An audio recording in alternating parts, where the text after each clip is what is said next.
नमस्कार, मैं डॉक्टर मनीषा जैन आज गर्भसंगिनी पर आपके साथ एज़ोस्पर्मिया पे बात करना चाहती हूँ। एज़ोस्पर्मिया मतलब जब शुक्राणु का टेस्ट कराया जाता है, सीमन एनालिसिस, तो उसके अंदर शुक्राणु की मात्रा नील बताई गई है।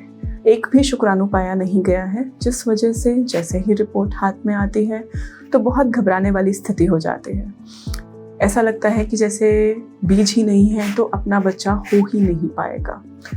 एक बार घबराहट होना जायज़ है, लेकिन इसमें आगे चल के बहुत सारे विकल्प हैं जिसके बारे में आपको मैं इस वीडियो में विस्तार से बताना चाहती हूँ। एज़ोस्पर्मिया मतलब जो आपने सैंपल दिया है उसके अंदर शुक्राणु नहीं पाए गए हैं। तो क्या वो शुक्राणु बन ही नहीं रहे हैं, या वो शुक्राणु बन रहे हैं लेकिन रास्ते में कोई ऑब्स्ट्रक्शन है, कुछ रुकावट है जिस वजह से वो बाहर पानी में नहीं आ पा रहे हैं। इसको चेक करने के लिए बहुत सारी ब्लड टेस्ट हैं, बहुत सारी तकनीकें हैं। उसके अलावा सबसे बड़ी बात ये नहीं सोचिए कि ये सिर्फ आपके साथ है। अगर आंकड़ों की बात की जाए, जैसे मैं सपोज करो 100 मरीज़ देखती हूँ, उन 100 मरीज़ों में कम से कम 30-40% पेशेंट्स ऐसे होते हैं जिसमें सिर्फ शुक्राणु की दिक्कत है, और उन 30-40% पेशेंट्स में 10-15% पेशेंट कम से कम ऐसे होते हैं जिनके अंदर शुक्राणु नील आते हैं। तो 100 कपल्स जो मेरे पास मेरे IVF क्लिनिक में विजिट करते हैं, उनमें से 4 या 5 कपल्स ऐसे होते हैं जिनके अंदर शुक्राणु की मात्रा नील आती है। इसके बाद आता है टेस्टिंग का फेस। टेस्ट, शुक्राणु का टेस्ट तो आपने करा लिया, उसके अलावा बहुत सारे ब्लड टेस्ट हैं जो हमें ये बताते हैं कि क्या शुक्राणु बन रहे हैं। जो गोलियां होती हैं आदमी की, उसके अंदर शुक्राणु बनने के बाद वो एक पाइप के रास्ते से आपके पानी में आते हैं।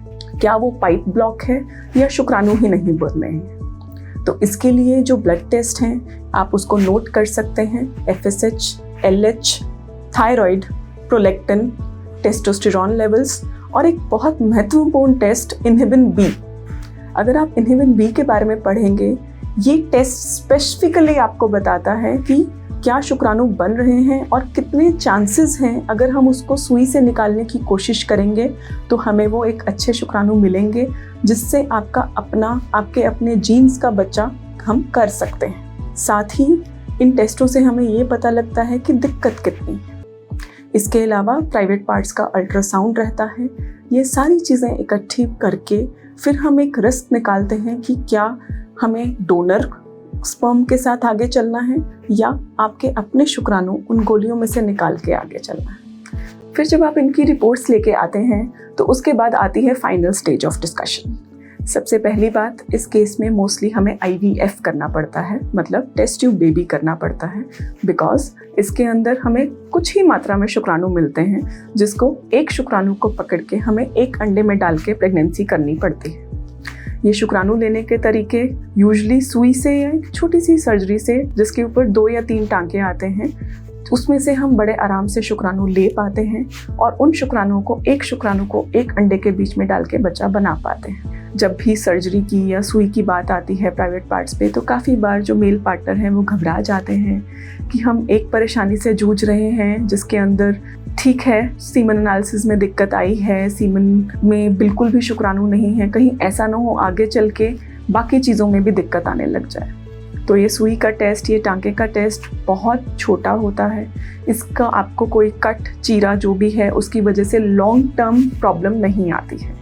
आप नेक्स्ट डे से अपने वर्क पे जा सकते हैं, ड्राइव डाउन खुद कर सकते हैं। अपना बच्चा करने के लिए ये एक बहुत बेहतर तकनीक हो जाती है जिससे प्रेगनेंसी लगना और आपके अपने अंश का बेबी आपके हाथ में आता है। लेकिन अगर ये टेस्ट ठीक नहीं आते हैं तो दूसरा विकल्प हमारे पास आता है डोनर IUI का। डोनर IUI भी एक गवर्नमेंट की प्रॉपर रजिस्टर्ड एजेंसी होती है जहाँ पे डोनर सैंपल्स फ्रीज होते हैं। ये डोनर सैंपल बाकायदा पूरी तरह से टेस्ट किए जाते हैं। उसमें हमें बहुत सारी चीज़ें लिखित में दी जाती हैं कि क्या चीज़ें कैसी हैं, उसके अंदर सीमन के पैरामीटर्स कैसे हैं, उनकी ब्लड डिजीज़ेस काफ़ी हद तक उसमें स्क्रीन की जाती हैं। प्रॉपर रजिस्ट्रेशन करके उसको हम आपके ब्लड ग्रुप से मैच करके डोनर बैंक से मंगवा सकते हैं। अंत में मैं ये कहना चाहूँगी कि अगर आपकी सीमन रिपोर्ट में एज़ोस्पर्मिया यानी कि शुक्राणु नील आए हैं तो कोई बहुत घबराने की बात नहीं है। आप अपने फर्टिलिटी स्पेशलिस्ट से जल्दी मिलिए, अपने सब विकल्प समझिए, सारे टेस्ट कराइए और उसके बाद जो भी सही लगे आप और आपके वाइफ मिलके वो डिसीजन ले सकते हैं। अगर आप मुझे विजिट करना चाहते हैं तो नीचे लिखे नंबर पर आप अपनी अपॉइंटमेंट बुक करा सकते हैं, ताकि आपके सारे टेस्ट उस एक फर्स्ट विजिट में होके हम पूरी डिस्कशन कर सकें। धन्यवाद।